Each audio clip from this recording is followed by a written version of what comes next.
Hello, my name is Bonnie Hood. I'm a records and grants consultant for the Washington State Archives, and I'm going to be telling you about our local records grant program so you will be prepared to apply for a grant when applications open. I'll begin with an overview of the program, then dive into more detail about the three categories of grants in order to help you identify which is the best fit for your particular situation. Lastly, I'll share what we are looking for in a grant application, assess, especially since the grant application was updated from the application used in previous rounds to 2023-24. And I'll also outline the entire grant round process from kicking off the application period to announcing the grant awards and on through reimbursement.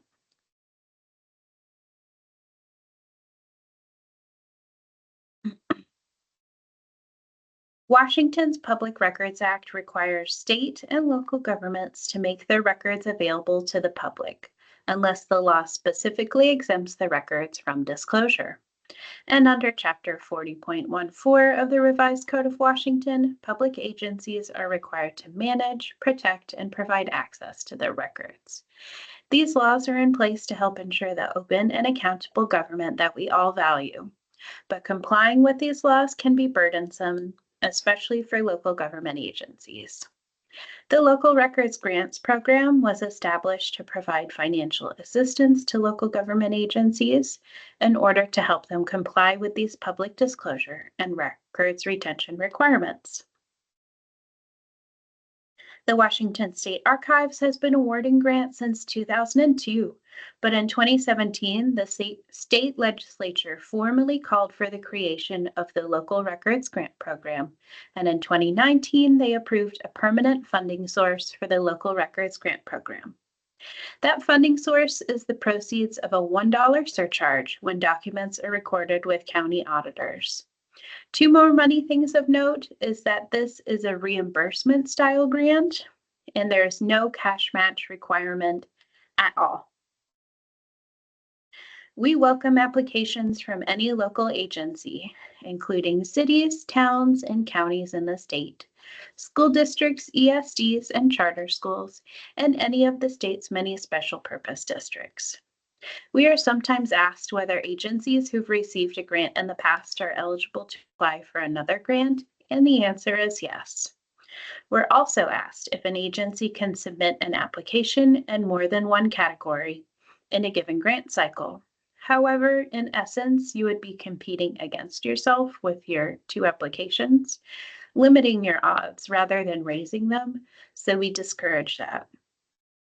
Instead, we urge you to make a judgment call on which project is the highest priority or which project you are most prepared to tackle or is the logical one to complete first and apply for that one this year and then apply again in another year for the other project.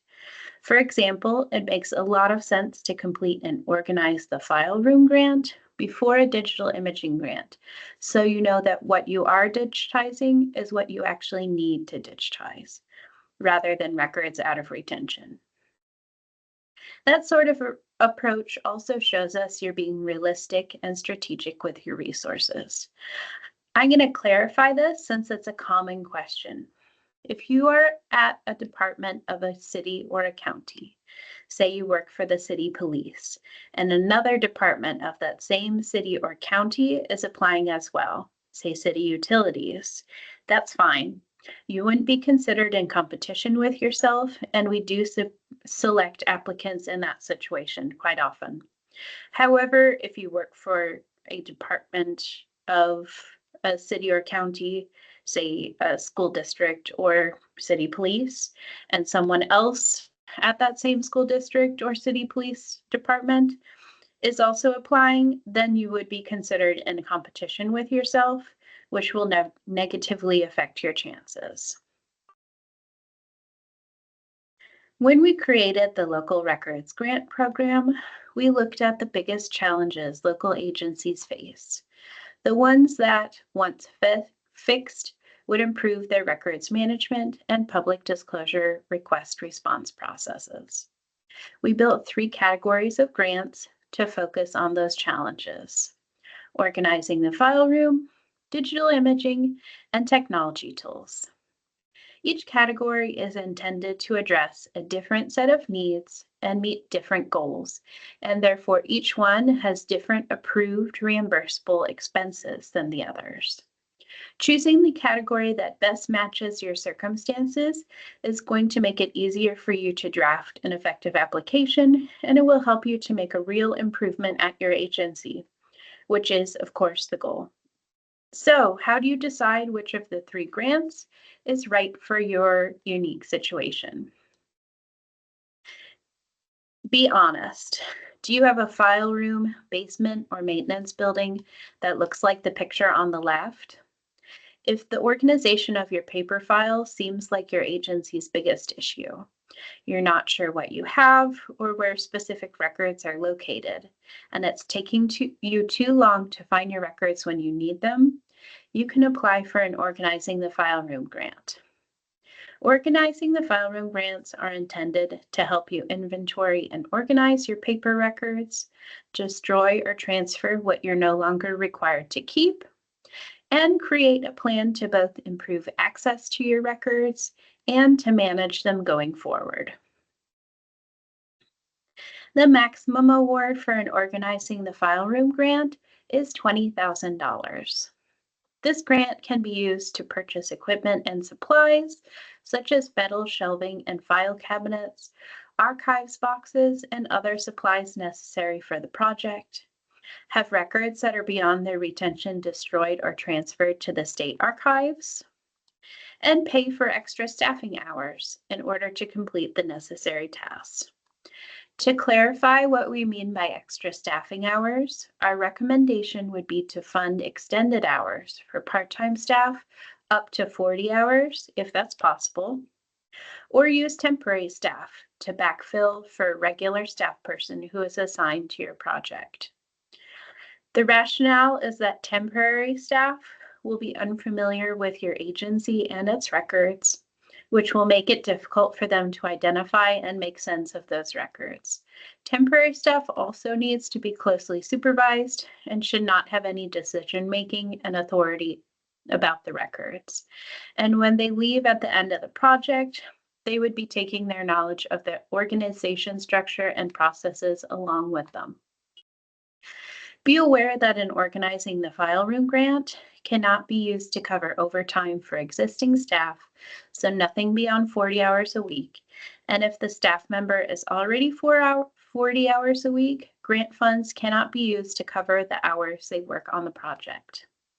I should note here, while this grant type may feel like it could cover a broad variety of organized style projects, I highly recommend running the idea for your project by our records management team first if it's more outside the box, because there were definitely some applications we received during the rounds that don't fit the intent of this grant.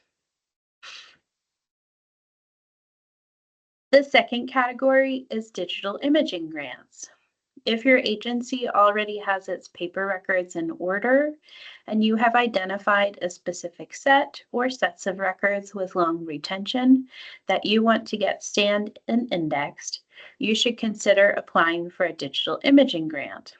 Applicants for digital imaging grants can have records that are difficult to search, making it tough to respond to public records requests in a timely fashion. Agencies use digital imaging grants to get a specific set of records scanned and indexed, and then they can set up processes to continue scanning future records in-house. The reason we emphasize specific set of records here is because we want you to keep your project manageable and doable within the time frame and the budget. The maximum award for digital imaging grants is $50,000. Digital imaging grants can be used for scanning and indexing services provided by either Washington State Archives Imaging Services or by a private vendor. No preference is given to applicants for choosing our imaging services, but be aware that if you're using a private vendor, you will need to oversee the project more closely to ensure imaging standards are met. Quality control is essential, because if your records aren't scanned to standards found in our Plan to Scan advice sheet, then you can't shred the records that have met retention, which would be a sad end result of the grant. Some ideal candidates for a digital imaging grant are records with long-term retention requirements that you don't have the optimal storage for in order to keep them long-term, and frequently accessed and requested records that you want to make more easily accessible. Note that digital imaging grants cannot be used for staff time to prepare records for digitization. If you estimate you'll need a lot of staff time to prepare your records, then an organizing the file room grant is the better start for you. You can always apply for a digitized grant another year. Digital imaging grants also cannot be used to cover the purchase of hardware or software. So if you're looking for hardware or software to complete a scanning project in-house, then a technology tools grant would be the better fit for you. Also, if you don't have the software needed to store and access the records that you digitize, then again, a technology tools grant would be a better start. You can use that grant type to purchase an ECMS, an electronic content management system, and have it ready to go in advance of getting a digital imaging grant. Because digital imaging is so expensive, showing cost effectiveness in your application is really important. Digital imaging grants are the ones that are the most likely to go off track and over budget of the three types because they are reliant upon an outside vendor. And while we can absolutely vouch for our imaging services, we can't vouch for other vendors. We highly suggest reading vendor reviews before selecting yours, and best case, speak to another agency who has used that vendor recently and can tell you what their experience was like. Good rule of thumb, if it seems too good of a deal to be true, it is too good of a deal to be true. Being aware of the factors that impact imaging costs will help you develop a cost-effective project. These include variety. Are the records of a uniform size and shape, like a stack of 8 by 11 forms, or do they vary widely? Obstacles. Do the records contain staples, clips, or folds that make them more time-consuming to scan? Content. Are the records all text, or are there photos and detailed graphics that require changing settings? Is color important? Access. How do you locate a specific record now? And what info will you need in order to be able to find that record when it's in its digital form? And of course, volume. More records equals higher costs. That's why we recommend narrowing your project down to a specific set of records. Things you can do to show your digital imaging project will be cost effective. Include having the records well organized before you start. Already having an index, so the vendor will only need to do minimal indexing. This will save you a bundle of money. And pre-weeding the records, so only records that need to be retained are included. Examples of records that are easy to scan include minutes, ordinances, and resolutions. They're typically uniform in size and can be put through a standard scanner without needing to stop for constant adjustments. The content is consistent and requirements for access are well defined and predictable. And some records that are more difficult to scan include things like construction project plans or detective case files, because they probably include a variety of shapes and sizes that will hinder continuous scanning. Things like photos, folds, and staples will require extra preparation before the scanning can begin. Oversized items like maps and plat plans also greatly add to the cost of the project. If a large size scanner is needed, it's going to raise the cost significantly. The third grant category is the Technology Tools Grant. If you're interested in purchasing tech tools in order to support your records management and public disclosure efforts, you should consider applying for a Technology Tools Grant. This category of grant can be used to purchase hardware or software to scan records in-house, to track public records requests and redact information, to capture and manage electronic records such as emails and social media posts, or to organize and manage your electronic records. One type of tech tool that agencies often consider purchasing is an electronic content management system, or ECMS. These systems are used to support the creation, management, storage, and disposal of digital records, like emails. If your agency is thinking about purchasing an ECMS, be aware that the cost to implement one may be higher than our maximum grant award, and you will need to have an existing file structure for your records before going into the project. Also be aware of continuing costs that will stretch into the future, and be sure that your agency can cover them beyond the grant round. The maximum award for a technology tools grant is $30,000. Technology tools grants cover the cost to purchase and implement hardware, like a scanner or shredder, or needed software. Necessary vendor-provided consultation and/or training costs can be covered under this grant type, but records management consultation cannot be, so you can't have your vendor getting your records in order for you. Technology tools grants cannot be used for work that's already been completed, however, or that you've already contracted for. You can't use these grants to purchase equipment that's not essential to the project, and you can't pay for scanning a backlog of records. That would be covered by a digital imaging grant instead. I'll note again that technology tools grants are one-time grants and don't cover ongoing subscription or service fees, but they can be used to cover the first year subscription fees, so you can get the tool up and running. If you're applying for a tech tools grant, your application will be stronger if you have identified funds for ongoing subscription or service fees. So if you have, be sure to mention that in your application. So hopefully you now have a better idea which category of grant is the best fit for your agency's unique situation. I will stress one more time, though, that the only one of the three types of grants that will reimburse any staff time is the organized grant, not the digital imaging or technology tools grant types.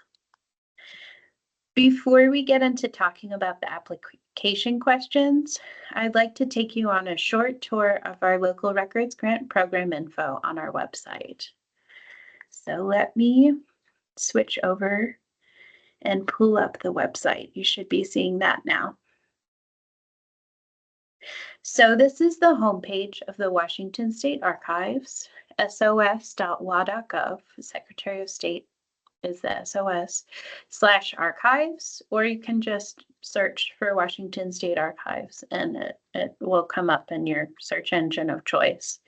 To find your retention schedules, since local governments can apply to this grant, I'll mention the local governments link at the top there, where you will find the breakdown of different agencies and retention schedules for each of those agencies. But instead of going to your retention schedules, we're going to go down this green bar to the Local Records Grant Program page of the Washington State Archives. Okay, so before I get into each of the grant types, I'm going to take a tour down the right side. You can always find the grant cycle timeline along the right bar of this page.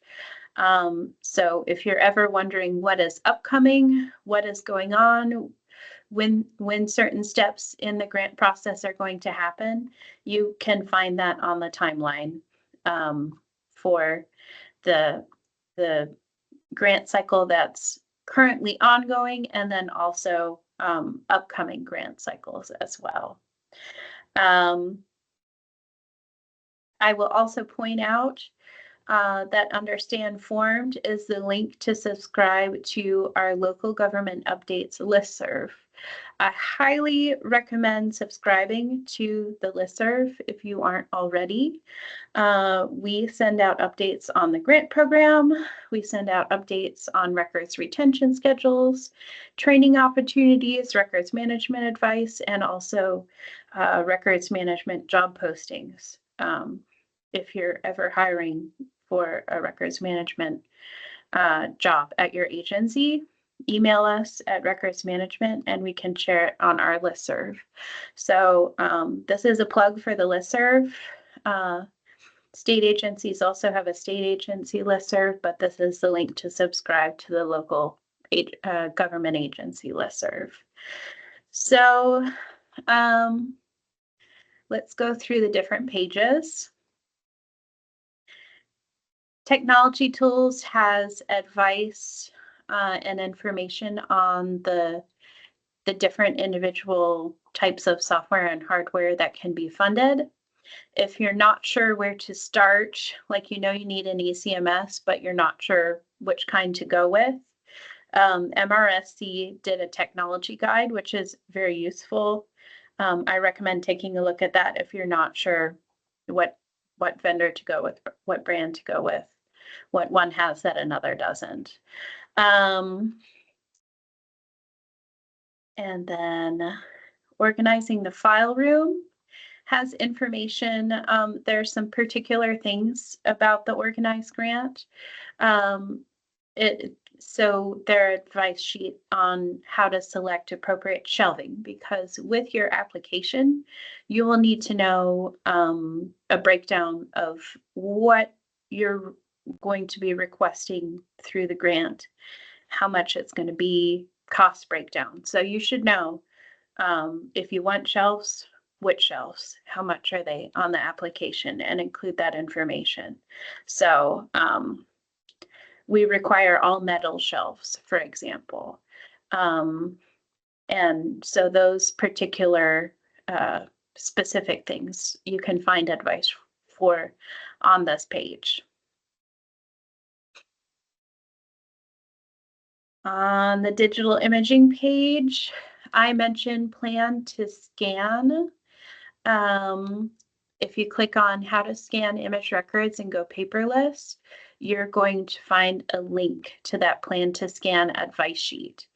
In order to shred records that you have scanned, those records have to be scanned in at certain standards, and you can find those standards there.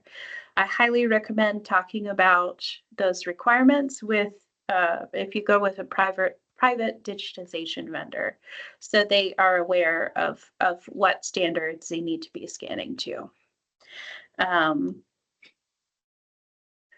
There's also advice on factors affecting the cost. And then I'm going to talk about the things that are found on each of the grant pages. So I created a lessons learned advice sheet with just tips and tricks from previous grantees, pulled directly from the final surveys that they did. So I highly recommend checking those for tips and tricks on applying, on projects, things like that. You can also find the rubric. This is what the reviewers use to score your application. And I highly recommend, before you submit your application, going through these bullet points and making sure that you've covered the information in those bullet points so you can get as high of a score on your application as possible.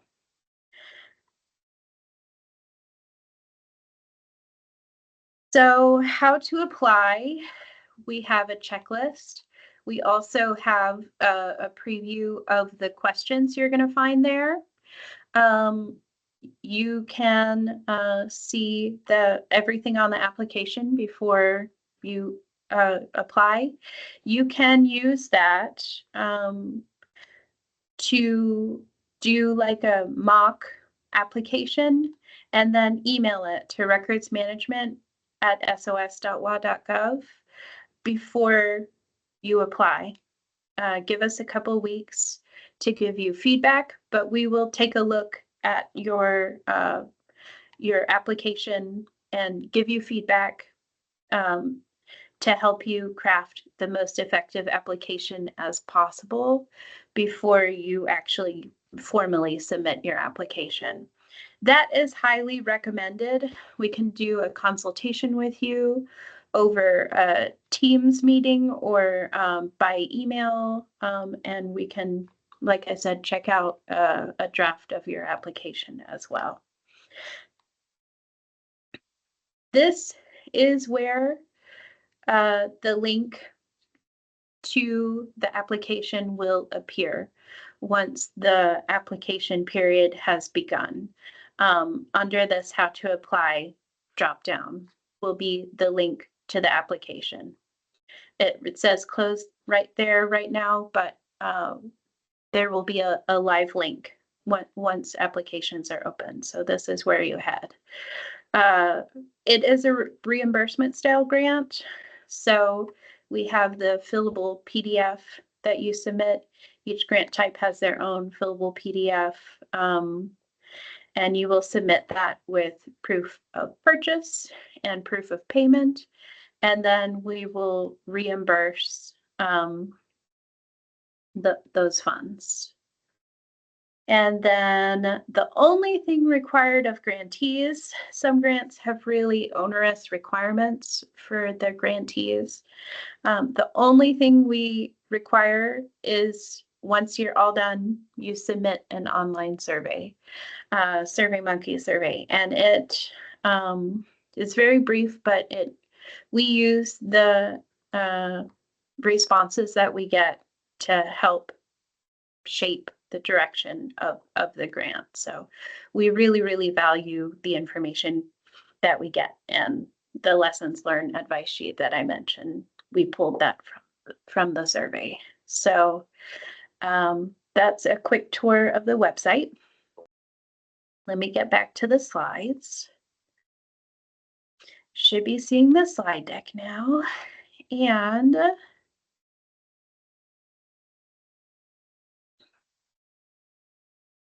so as I mentioned briefly at the start, our grant application was revised for the 2023-24 grant round. The applications from previous rounds relied heavily upon essay-style questions that were more difficult for applicants to answer while filling out their application, and also more time-consuming for our reviewers to read and parse the needed information from. The grant application is now a mix of multiple choice questions and short answer questions based upon the type of grant you're applying for. Better for you, better for us. If you applied for a grant before the 2023-24 grant round, however, be aware that you won't be able to copy and paste your answers from before, and be ready for the application to look and feel different from those previous rounds. As you start working on your grant application, be thinking about the following questions, since they are the 3 categories straight from that rubric I showed you with the bullet points that application reviewers use. First, how severe is the problem you are trying to fix, and how does it affect your agency's ability to be in compliance with records management and public disclosure requirements, to carry out your agency's mission? Is your problem a significant burden on your agency? And to capture, manage, and access records going forward as well. Include details that will help reviewers understand the magnitude of your problem and its impact on your agency. And don't be afraid that we're going to send the archives police after you if your problem is too severe. I promise that we're here to help, not to be punitive at all. Quite often, what will help an application stand above another one isn't how well written the application is, it's how severe your problem is versus another agency. So don't hold back. Second, what is your proposed plan's likeliness of success? Is your work plan well thought out? Does it clearly address the problem you have? Is it realistic and reasonable? Break down your solution into the steps you will take in your project, including a timeline. Be specific so reviewers can visualize how your project will roll out and feel confident that you can pull off a successful implementation. And the scope of your project is defined and isn't going to snowball into something unmanageable. Can your project be completed within the grant period? Or can you at least make significant progress within that time? The end of the grant round and the last chance to file a reimbursement request will be the end of the following May. So what can you realistically do between the end of May, beginning of June, when contracts are finalized and signed, and the end of the following May? So roughly a year's time. This is more time than in previous rounds, but still make your plan realistic for the time allowed. Talk about who will perform the work and what their roles will be. Mention if you've discussed your project with someone at the archives, but please don't assume that the people evaluating your application will have any prior knowledge of your project on what you include in your application. Be careful not to leave out an important piece of your project because you previously talked about it with someone at the archives. What are the project costs? Include quotes or estimates when you have them. How will you meet ongoing costs once the project is completed? Do you have a plan for the future? Think about what a successful project would look like in the end and help the reviewers visualize how you're going to get there. And third, how significantly will the project positively impact the public and your agency? Will both you and the public benefit from your project? Let us know how. What are the specific results you expect to see, and are they sustainable? Is this project going to get you to a place where you can independently continue with a stronger records management program going forward? Addressing these 3 questions in your application will show reviewers that your agency is invested in managing your records and that the project will solve the problem for good instead of just a Band-Aid for now. My big advice is to have someone else read your grant application who is completely outside of your project. That can be one of us from the records management team, since we're very willing to talk or meet with you over Teams about your application and your project, and we can read a draft, as I mentioned. It could also be someone at your agency who isn't a part of the project, though. Just someone on the outside, because when you are in your project, you can easily leave out information that is so obvious to you that you've forgotten it isn't obvious to an outsider. The forest for the trees type of thing. We see that every round. This is our general timeline for the grant cycle.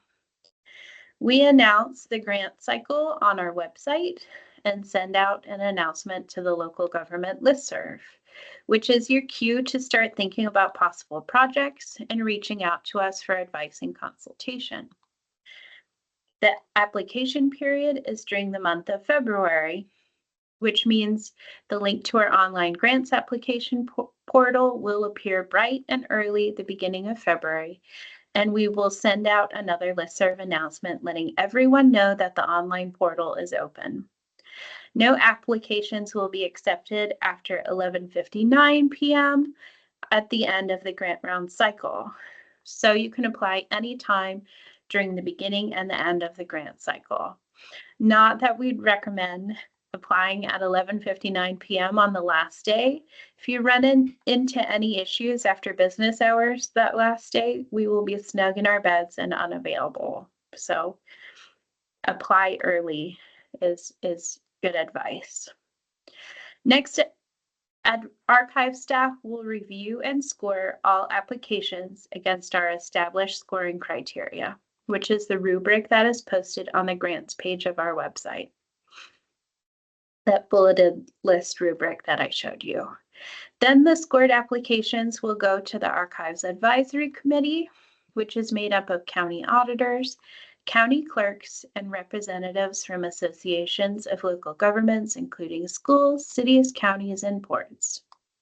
The Archives Advisory Committee will meet in May to develop recommendations for funding, which they will then submit to the Secretary of State's office. The Secretary of State does the final review and approval of grant awards in late May. The Secretary of State then announces the grant awards, and the archive staff work with the awardees to finalize their contracts so they can get started using their grant funds as quickly as possible. Finally, you are assigned one of our records consultants who will be the person that will help you through your grant round process from there, right up to the finish line. They are there for you if you have any questions, need an online consult or in-person visit, or have a reimbursement form to submit. I personally consider them the hidden bonus of getting a local records grant. They are there for you. They are on your side and will help you through the grant process. The main thing we're looking for in your application is this: a project that will improve records retention, records management, and public disclosure at your agency. During the review and selection process, preference will be given to applicants with a demonstrated need and a well-defined project with clear benefits. If your agency is awarded a grant, you can start incurring project expenses as soon as your contract is executed and you have signed it. Big heads up, if you incur any project expenses before your contract with us is signed and executed, we won't be able to reimburse them. We have had to terminate a grant award because the awardee signed a purchase agreement with a vendor for a digitizing project prior to having the signed grant contract in place. You're required to attach a vendor quote with your application if you're going through a vendor, but don't go any further than the quote. Don't sign anything with your vendor before you've signed the contract with us. Another big heads up, like I showed you during the website tour, grant funds are dispersed as reimbursements. So your agency will need to pay the bills upfront and then request reimbursement. As your agency spends funds on the grant project, you will submit reimbursement requests along with proof of payment as instructed on the reimbursement form. One exception to this is if you are awarded a digital imaging grant and have chosen Washington State Archives Imaging Services as your scanning vendor. All billing for your grant project will be handled internally, so you won't need to pay any money or request reimbursement.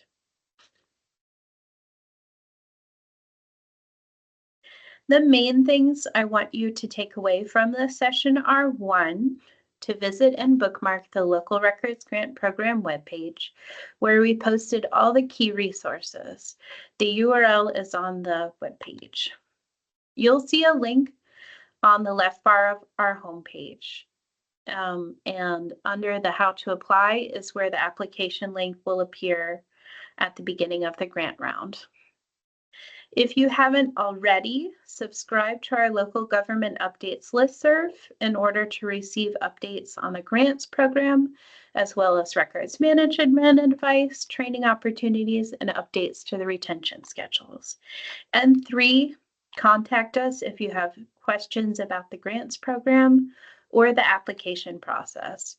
We're very happy to be a sounding board for fleshing out your project, and we will gladly review your draft application as long as you give us a couple of weeks to provide feedback.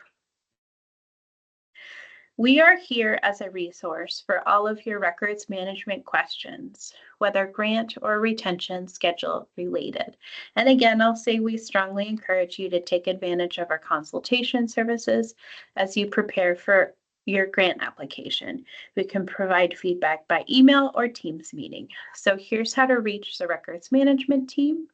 You can email us at recordsmanagement@sos.wa.gov or give us a call at 360-586-4901.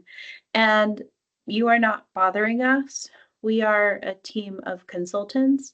We help agencies throughout the state with records management needs. We can help you with grant needs, and we work on the retention schedules, and that is what we do. So you are not bothering us at all if you ask us for help or advice or get stuck figuring out what Dan to go with. So we are here for you, and thank you for watching this webinar. I hope you found it helpful, and good luck.